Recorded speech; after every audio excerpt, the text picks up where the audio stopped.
Para juntos abrirmos a palavra do Senhor no Evangelho de Mateus, capítulo 20, versos 12 e 13. Nosso assunto aqui para essa aula é trabalhadores da última hora.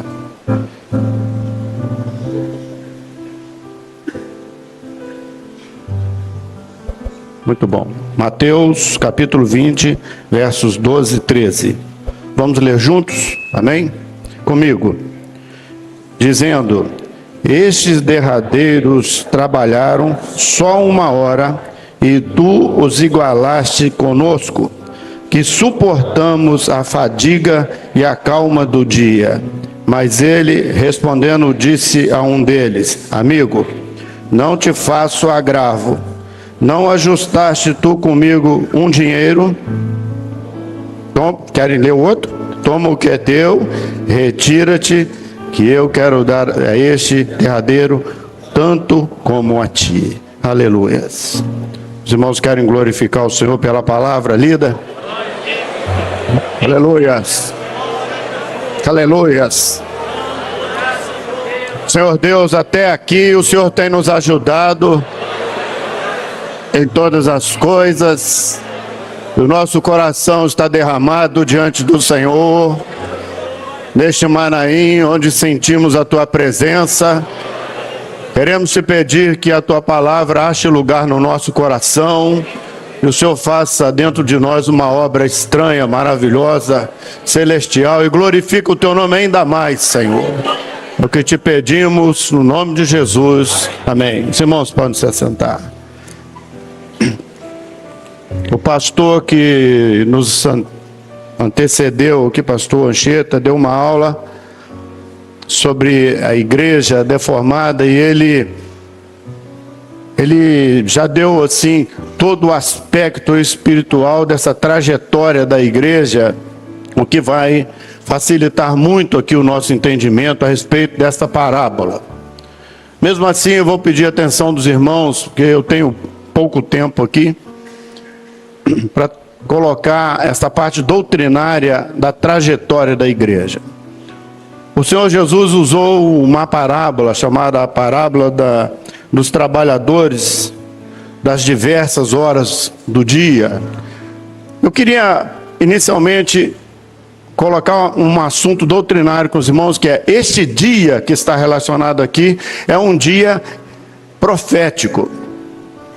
Ele não é um dia de 24 horas, como os nossos dias, é um dia profético dentro da trajetória de Deus. Então, só para pontuar e para os irmãos se situarem, é preciso entender o seguinte: o judeu ele separava o dia em partes, em vigílias, não é?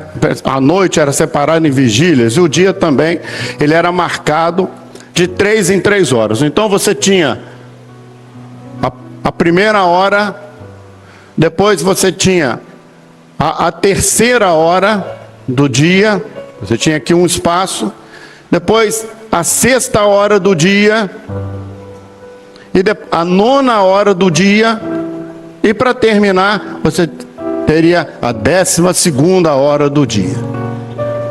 Cada espaço desse aqui, um tempo, um intervalo. Para melhorar a nossa compreensão a respeito daquilo que o Senhor falou, ele estava dizendo o seguinte: a terceira hora para nós é 9 horas da manhã. Os irmãos terem uma ideia, é o que os judeus chamavam, sendo essa a terceira hora do dia. No dia de Pentecostes, alguém dizia assim: eles estão bêbados. E Pedro disse assim: ninguém está bêbado aqui, sendo essa a terceira hora do dia. Era 9 horas da manhã. Então a sexta hora seria o meio-dia nosso. Às 15 horas da tarde, hora do sacrifício da tarde, onde o sacerdote fazia o sacrifício da tarde. E por fim aqui, o final do dia, o final da luz, o final daquele período do sol, às 18 horas. Esse aqui era o dia que o Senhor Jesus estava se referindo. E ele fala uma parábola muito difícil de entender na razão. Então vou pedir a atenção dos irmãos, porque aliás, tudo deste seminário não é razão. A nossa vitória é a revelação da palavra. Então, quando ele expôs a parábola, ele não estava se referindo à razão. Ele fala assim, um pai de família. Então, a primeira figura da palavra importantíssima para nós é o pai. O projeto do pai. Ele estava mostrando um projeto do pai para a igreja, de onde ela sairia, de onde ela partiria desde a sua primeira hora e onde ela ia chegar. E ele diz assim, um pai de família, ele saiu de madrugada. Então, meus irmãos, o que nós precisamos entender para colocar a Igreja Cristã Maranata dentro desse assunto profético, dentro desse contexto profético que nós estamos vivendo hoje, nos dias que antecedem a volta gloriosa do Senhor Jesus? Porque eu quero me apressar em dizer isso aqui. Muito em breve Jesus vai voltar e arrebatar a igreja dele. Qual é a nossa posição? O pastor Tiago deixou muito claro aqui qual é a posição do cristianismo, a opção que o cristianismo fez. Não temos nada que criticar, nem A, nem B, nós temos que cuidar de nós, não é verdade? Não vai nenhuma crítica, mas também é nosso dever, como professores do seminário, deixar muito claro para os irmãos se situarem onde nós estamos do projeto de Deus. Mas ele diz assim, o pai de família saiu de madrugada, então ele não saiu aqui às 6 horas da manhã, não, ele saiu antes, ele saiu da eternidade. Esse projeto que nos alcançou, ele não aconteceu agora. A Igreja Cristã Maranata tem 51 anos. Não, a Igreja Cristã Maranata pode ter 50 anos, mas o projeto que nos alcançou, ele é eterno. O projeto de Deus, meus irmãos, vou fazer aqui no canto. O projeto de Deus, quando o Senhor Jesus veio, o projeto de Deus, na verdade, ele vem da eternidade, ele passa pelo tempo do homem, ele alcança o homem. Nós podíamos glorificar o Senhor porque nos alcançou também. Agora ele põe o homem no novo e vivo caminho, e por fim ele leva o homem de volta à eternidade. Isso é um projeto de Deus. Por isso que a palavra diz assim, um pai de família, ele saiu de madrugada, ele saiu antes dos homens despertarem, antes de nós nascermos, antes de tudo acontecer, antes dele criar todas as coisas, o projeto para a igreja dele já estava pronto. É imutável, ninguém consegue mexer. Quando o Senhor Jesus se apresenta à igreja dele nas 7 castas, ele diz assim, eu sou aquele que passeio pelo meio dos 7 castiçais. Ele passeia na história, ele é Senhor das histórias. A igreja dele já foi colocada em várias coisas, como Anchieta explicou, nas arenas, nas cruzes, em todos os momentos ele estava com a igreja. Ele não abandonou a igreja. Então ele saiu aqui na madrugada, antes de tudo. E aqui no primeiro instante do dia, ele saiu para buscar trabalhadores. Meus irmãos, o Senhor Jesus, ele fez isso de uma maneira extraordinária, como tudo aquilo que ele faz. Os chamados do Senhor para os primeiros trabalhadores para essa vinha. Nós estamos numa vinha, nós temos uma vinha para cuidar. Esta obra foi a vinha que o Senhor nos deu para cuidar. Os primeiros trabalhadores que ele chamou para esta vinha, foi uma coisa extraordinária. Ele não insistia com as pessoas, ele não discutia, ele não brigava, ele não impunha, ele simplesmente chamava. O que é que você está fazendo aqui nesse Manaim? Quem é que te obrigou a estar aqui? Quem é que me obrigou a estar aqui? Nós não estamos aqui por obrigação, não. Nós estamos aqui porque nós tivemos um chamado. Ele passou em frente a uma coletoria, tinha um judeu, coletor de dinheiro, coletor de impostos. Ele olhou lá para dentro, a Bíblia diz que o olhar dos dois se cruzaram. Foi o bastante, meus irmãos. Eu preciso de argumento, explicações. Ele olhou quando os dois se cruzaram, os olhares se cruzaram. Ninguém resiste ao olhar do nosso Salvador, ninguém resiste. Ele disse para ele assim, segue-me.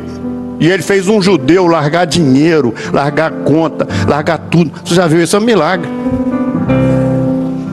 Seguiu, largou, sem questionamento, largou, foi atrás do Senhor.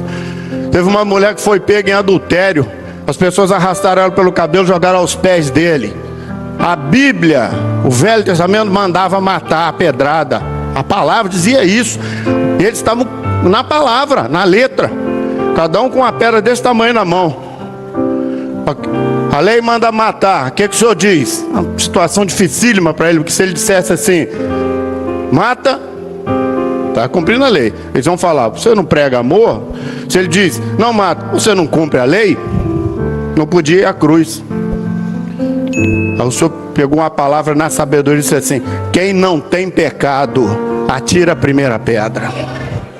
Aí eles começaram um a olhar para o outro, um falar: pô, você não pode não, eu te conheço, você não pode não. Aí o outro: a primeira não dá para mim não, a segunda eu dou. Vamos largar a pedra. Ficou Jesus e ela. Ele estava de cabeça abaixo escrevendo na areia. Quando ele levantou os olhos, que aquele olhar, tinha 30 anos, meus irmãos, um homem de 30 anos forte, mas tinha um olhar como de um bebê, sem nenhum pecado, sem nenhuma malícia. Aquele olhar bateu em cima do olhar dela e disse assim: filha, ninguém tinha chamado ela de filha. Filha, cadê os teus acusadores? Ninguém me acusou não, Senhor, nem eu. Pode ir embora. Vai embora. Ó, meus irmãos, ele insistia com ela: vai, pode ir. Mas ela não conseguia mais sair. Foi isso que aconteceu contigo e comigo, não foi verdade? Pode ir. Não conseguimos, Senhor. Nós queremos ficar aos teus pés. Louvado seja o Senhor. Esses foram os primeiros, meus irmãos, os primeiros trabalhadores dessa vinha. Essa vinha começa com amor, com gratidão. Essa vinha, o pagamento dessa vinha não é nada material dessa vida, não. O pagamento dessa vida, dessa vinha que o Senhor nos trouxe, nós somos trabalhadores da última hora para ganhar o céu. Vou copiar a Anchieta. O céu nos interessa. Ele veio, mas tudo bem. Quando chegou às 9 da manhã, o pai de família saiu de novo. Por que 9 da manhã? Por que terceira hora? Porque essa hora era profética. Ele tinha dito para a igreja dele: ficar em Jerusalém até que do alto sejais revestidos de poder. E eles ficaram, eles obedeceram. E eles foram para lá, coincidentemente no dia de Pentecostes. Estavam todos reunidos, havia uma festa muito grande em Jerusalém, povos de todos os lugares estavam ali. E a igreja estava reunida no Alpendre de Salomão. Quando eles estavam orando, o Espírito Santo desceu sobre eles, meus irmãos, com línguas, com labaredas de fogo. Se irmãos me permitem, vai descer daqui a pouco de novo, lá no principiante. De novo. E alcançou a todos aquela maravilha, embriagados, falando línguas estranhas, interpretações, mas coisa extraordinária. O que é que o Senhor estava fazendo? Angariando trabalhadores. Esse é o jeito dele, angariar as pessoas para esta obra. Enchendo as pessoas do Espírito Santo para trabalhar na obra. Ele encheu aquela igreja do Espírito Santo. Sabe quem começou a contar aqui? Só para os irmãos saberem, os últimos dias. Nós estamos olhando aqui no final do dia. Não, nós estamos vivendo os últimos dias. Não, meu irmão, nós estamos vivendo os últimos dias desde esse dia aqui, ó. Porque a profecia de Joel dizia assim: eis que nos últimos dias derramarei meu espírito sobre toda a carne. Então aqui já começou a contar os últimos dias. Em breve, muito em breve, Jesus voltará para arrebatar a igreja dele. Ele juntou ali os trabalhadores, os apóstolos, foram cheios do Espírito Santo. Saíram, meus irmãos, e ele tinha feito uma reclamação: vocês estão ociosos? Por que estáis ociosos? Já tinham passado 3 horas do dia. Não há tempo a perder. Não há mais tempo a perder. Por que estáis ociosos? E já vinha. Eles foram a vinha. Começaram a pregar o evangelho. 5.000. O número foi crescendo. Sabe o que os apóstolos pensaram? Vai ser fácil. Isso aqui vai ser fácil. É pregar, o Espírito Santo descer. Pedro estava em determinado lugar, o Senhor disse a ele: Pedro, você vai à casa de fulano de tal. Não, Senhor, nunca entrei na casa de alguém que não fosse judeu. Não, você vai lá. Aí embaixo estão os homens te esperando. Ele desceu. Os homens que tinham lá buscar, tinham sido avisados pelo Senhor: você vai buscar Pedro. Os irmãos, vejam como que é a obra, hein? O Senhor disse a eles, por dons: vai buscar Pedro. E disse a Pedro: vai com eles. Eu vim te buscar, Pedro. Pedro, eu sei. Onde é que eu vou? Aí chegou lá, não tinha nada para falar. Entrou na casa de Cornélio e disse assim: bom, irmãos, os irmãos sabem que eu sou judeu. sou judeu, tal. E começou a dar algumas explicações sem saber o direito que ele tinha ido fazer. E a palavra diz assim: estando ele falando, caiu sobre eles o Espírito Santo. O Senhor abriu uma porta, meus irmãos, para os gentios, abriu uma porta diferente que eles não estavam acostumados. Os trabalhadores aqui dessa hora, eles deixaram para nós um legado, que é o que tem nos mantido de pé. Eu vou frisar isso aqui para os irmãos. Não são as bênçãos, são muitas as bênçãos, mas não são as bênçãos do Senhor que tem nos mantido de pé nesta obra, não. O que tem nos mantido de pé nessa obra é a doutrina.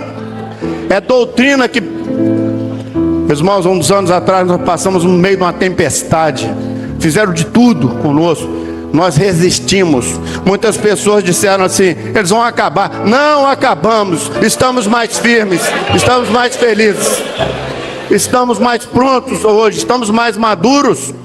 Sabe por quê? Por causa da doutrina. A doutrina aplicada na nossa vida nos manteve de pé. Os furacões passaram, as tempestades, e nós resistimos. Acho que nós podíamos até parar um instante aqui para dar glórias a Jesus por isso. Mas é louvado seja o Senhor. Mas eles falam, deixaram a doutrina. Paulo se converteu, doutrina, resistindo os falsos apóstolos, falsos profetas no meio da igreja, querendo misturar. O adversário fez de tudo para misturar. Não conseguia, eles estavam vivos, eles resistiam, eles escreviam cartas, mesmo presos. Eu estou preso, mas a palavra não está presa, Paulo dizia. E carta, escrevia, doutrina, resistia. Era a hora, não é, que o Senhor estava preparando a igreja com a doutrina para o próximo passo dela. Eu estou correndo aqui para não tomar muito tempo dos irmãos. E quando chegou aqui, desse ponto para cá, já era o calor do sol, o meio-dia, o sol mais causticante. A igreja que viu todos serem batizados com o Espírito Santo, Paulo chegou no lugar, impôs as mãos. Os rapazes falaram assim: nós nem sabemos que existe Espírito Santo. Mas vocês são batizados em quê? No batismo de João. Não, ajoelha aqui, impôs as mãos, batismo com o Espírito Santo. Uma igreja cheia. Eles acharam que fosse fácil. Não foi fácil. O adversário se levantou, tentou resistir, misturar o joio com o trigo, aquelas coisas todas que os irmãos conhecem das 7 cartas, e eles foram resistindo, mas o outro golpe que estava preparado ia ser pior. Porque quando o adversário viu que ele não conseguia derrubar a doutrina aqui, os apóstolos foram morrendo, quando chegou aqui na 6ª hora, a palavra diz que o pai de família, ele vem aqui de novo, ele encontra a gente de novo na praça. Quem é que está na praça? Quem não tem o que fazer. Não é verdade? Você chega numa cidadezinha, você quer informação, pode perguntar para quem está na praça. Onde que mora o São José? São José, segura a rua esquerda, Casa Azul, sabe tudo. Sabe quem comprou o carro, quem vendeu, quem separou, quem casou, sabe tudo. Não é? O problema, sabe qual foi, meus irmãos? Na hora profética, os irmãos me perdoem, eu vou voltar aqui um pouquinho no livro de Cantares. Na hora profética do meio-dia, foi o calor mais intenso que veio sobre a igreja. O adversário pensou o seguinte: eu não consigo misturar a doutrina, eu não consigo misturar para acabar, para diluir, então eu vou acabar com a igreja. E ele levantou o Império Romano em cima da igreja e veio as perseguições, as lutas. Eles começaram a ser perseguidos, mortos. O Hebreus capítulo 11 tem uma relação de coisas que aconteceu com eles. Mortos, partidos ao meio pelo fio da espada. Alguns não chegaram a ver a luz do sol, meus irmãos. Viviam nas catacumbas, nos cemitérios, escondidos, porque eram perseguidos. Uma igreja, meus irmãos, que foi escorraçada. Por isso que a carta em Apocalipse é a carta de Esmirna. Os irmãos sabem o que quer dizer Esmirna? Quer dizer mirra. Mirra é uma planta. Quanto mais você aperta, quanto mais você bate nela, mais você esfrega, mais você espreme, mais ela dá perfume. Isso ele não sabia.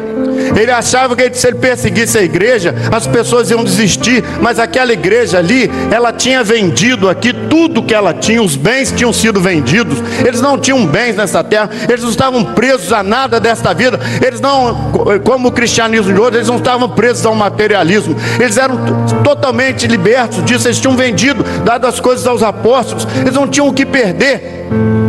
A única coisa que eles tinham era a obra.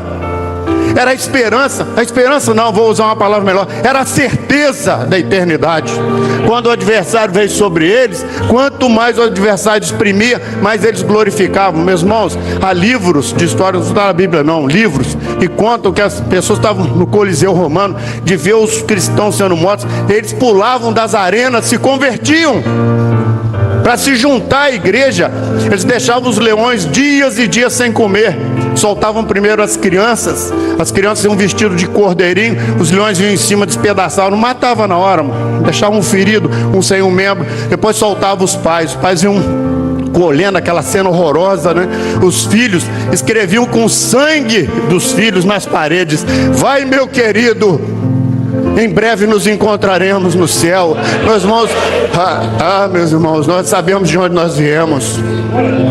Esta obra que nós estamos não é uma aventura, não. Nós sabemos de onde nós viemos, sabemos onde estamos e o que é melhor, sabemos para onde nós vamos em breve, meus irmãos. Nós temos uma história. Vai, meu querido. Eles cantavam a noite inteira, A Bíblia diz que, os livros dizem que eles cantavam, não deixavam Roma dormir, porque no outro dia ia ter festa, ia ter Jogos Olímpicos, essas coisas todas, e eles iam sair das jaulas, das prisões, para morrer, e eles queriam mais morrer. A carta que o Senhor Jesus mandou para eles dizia assim: ser fiel até a morte, e dar-te-ei a coroa da vida. Aquele que vencer não sofrerá o dano da segunda morte. Da primeira não ia ter jeito. Da primeira ele ia. As pessoas podem dizer assim: a igreja foi derrotada. Não, ela não foi derrotada, ela foi recolhida.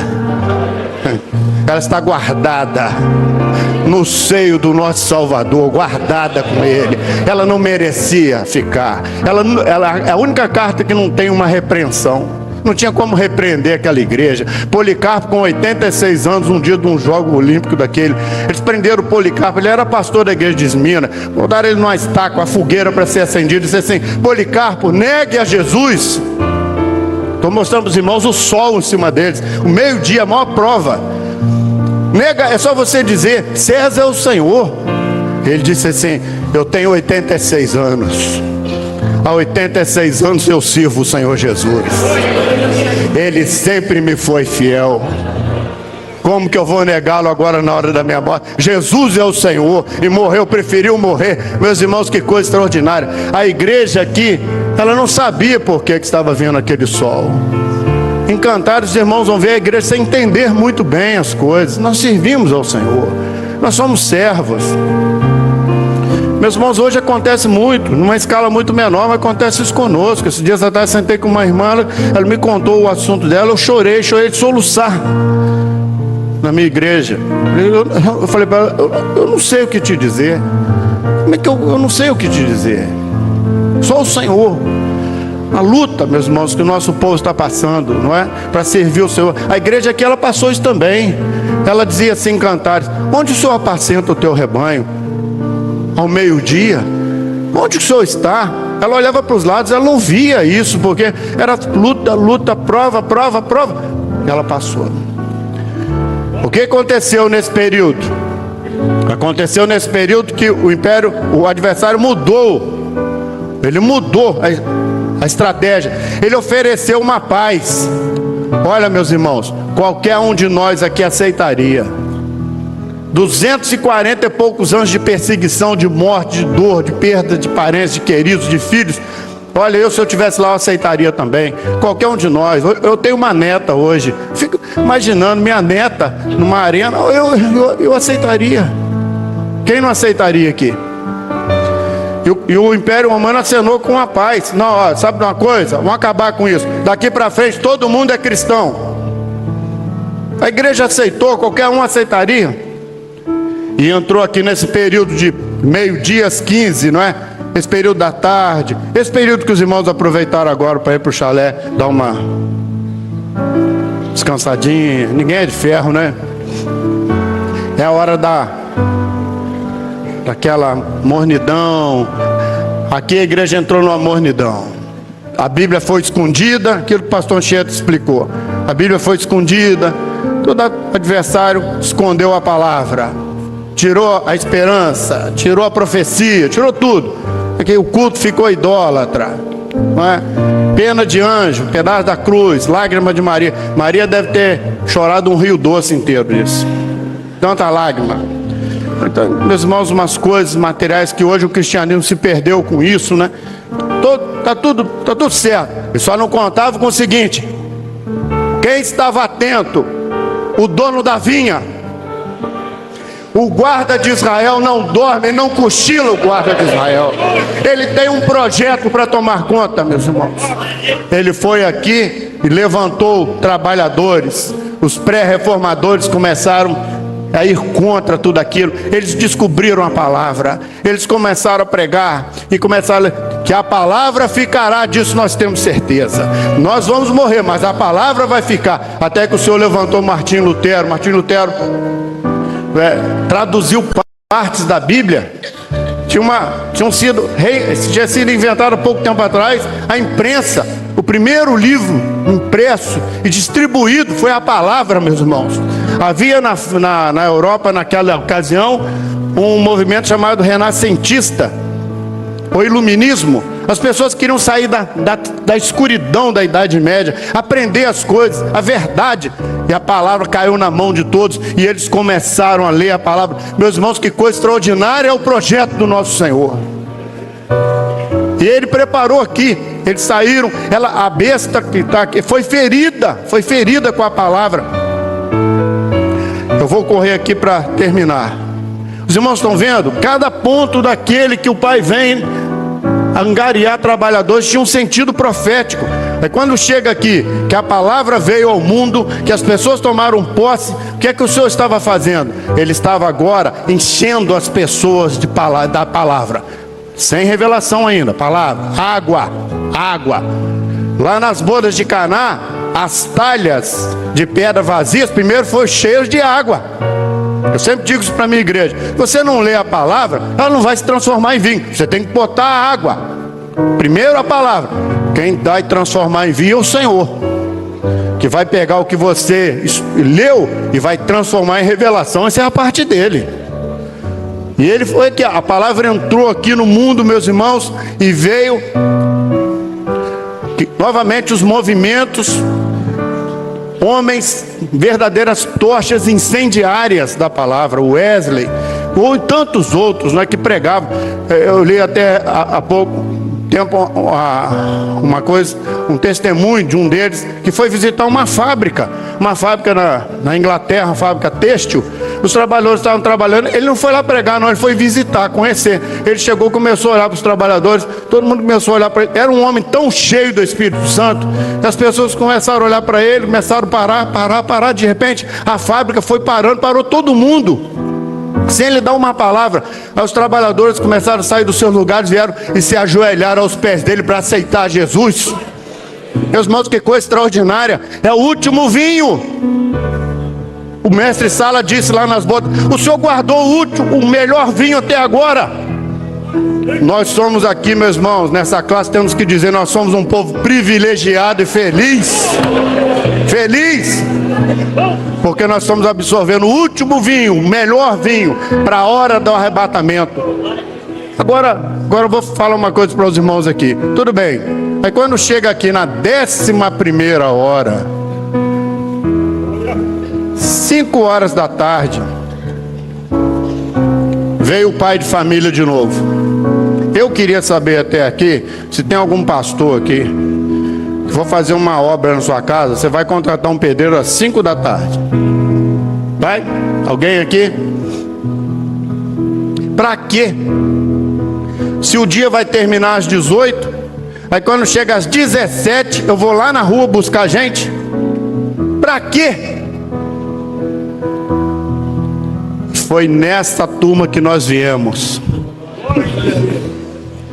Eu vou dizer uma coisa aqui para os irmãos com tristeza: o Senhor não precisa de mim para nada.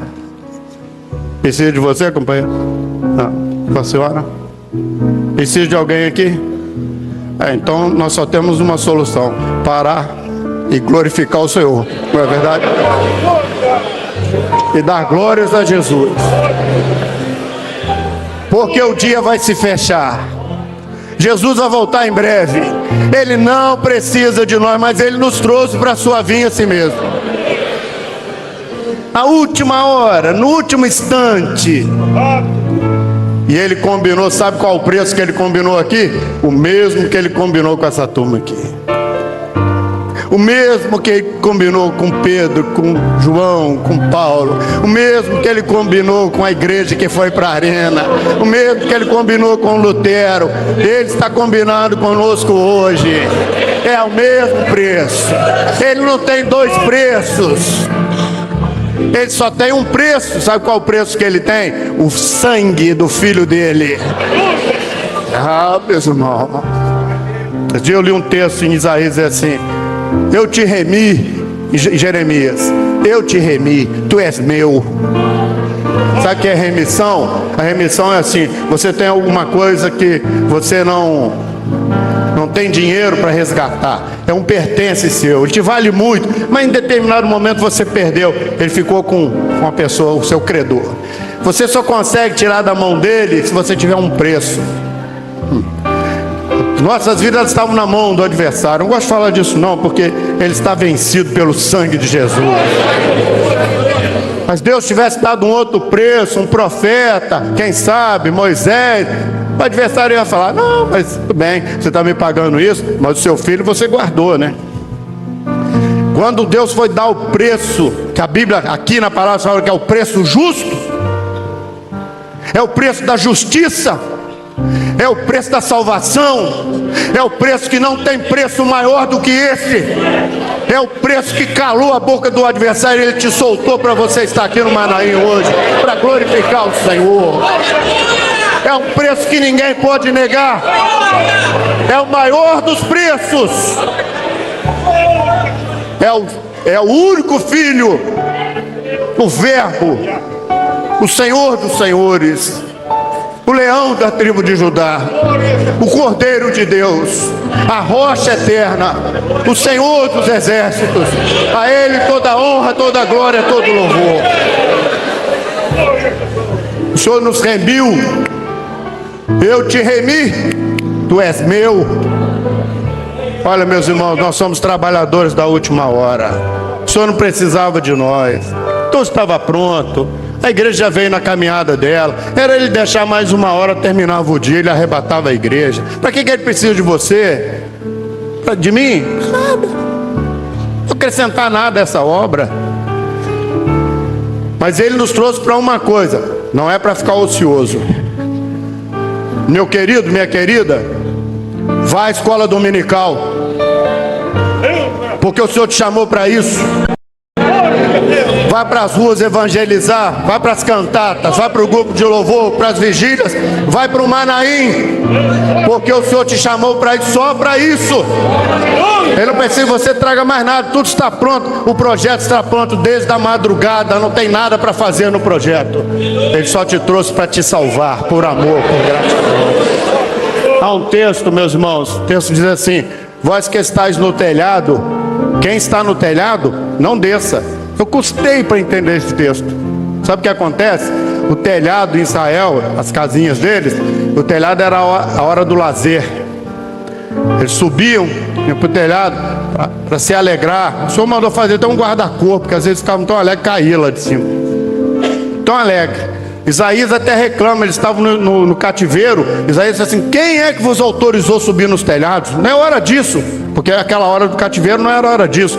Mas Jesus se refere assim: olha, vocês que estão no telhado, o que é o telhado? Você tem a base, a nossa alicerce é a rocha, é Jesus.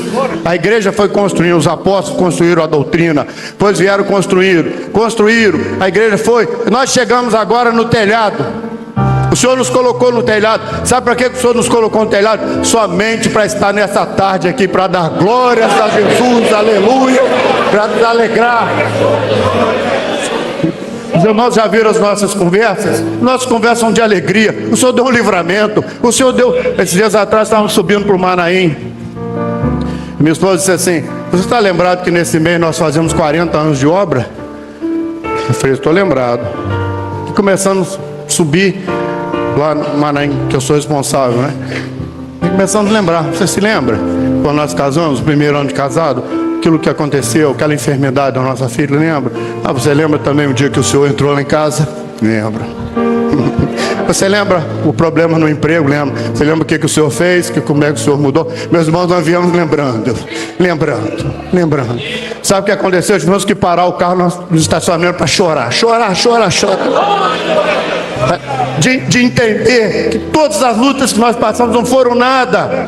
Sempre esteve a boa mão do Senhor conosco para nos alegrar, para livrar, para nos fortalecer. Por isso que o nosso coração, pode acontecer muita coisa conosco, mas uma coisa está garantida no nosso coração: a gratidão que nós temos ao Senhor. Nós somos trabalhadores da última hora, meus irmãos. O Senhor não precisa de nós, Ele nos trouxe para nos alegrar. Você está no telhado? Não desça. Não desça, porque embaixo estão as responsabilidades, as lutas, o carnê para pagar a luta, o mundo, a internet. Está tudo embaixo. Não desça. Fica em cima. Olhe para o alto. Jesus em breve vai voltar e arrebatar a igreja. Meus irmãos, eu vou terminar aqui. Dias atrás eu estava indo para a igreja. Vou terminar dizendo isso para os irmãos. Eu estava indo para a minha igreja. O senhor me fez uma pergunta. Eu quero passar aqui para os irmãos. O senhor disse assim: você quer ir para o céu? Parei o carro. Quase que eu disse para o senhor: você pergunta que se faz, senhor? Eu fiquei com medo. Falei: ai, o que será que está acontecendo? Parei o carro. Senhor, o senhor falou: você pergunta isso para a sua igreja hoje, se eles querem ir para o céu? Eu vou fazer a pergunta aqui. Os irmãos querem ir para o céu? Sim ou não? Vou fazer a segunda, hein? O céu te basta? Para a religião não bastou. A religião quer o céu, mas quer ficar próspero. Quer o céu, mas quer bater palma, se alegrar. Quer o céu, mas quer sucesso profissional. Quer o céu, mas quer ficar com saúde. Meus irmãos, o segredo é querer só o céu. O Senhor Jesus disse assim: buscai primeiro o reino de Deus, as outras coisas vos serão acrescentadas. Você quer o céu? Se você quer o céu e você tem gratidão e entendeu que o Senhor te trouxe nessa última hora, pode ficar de pé, pode glorificar o Senhor, não há problema.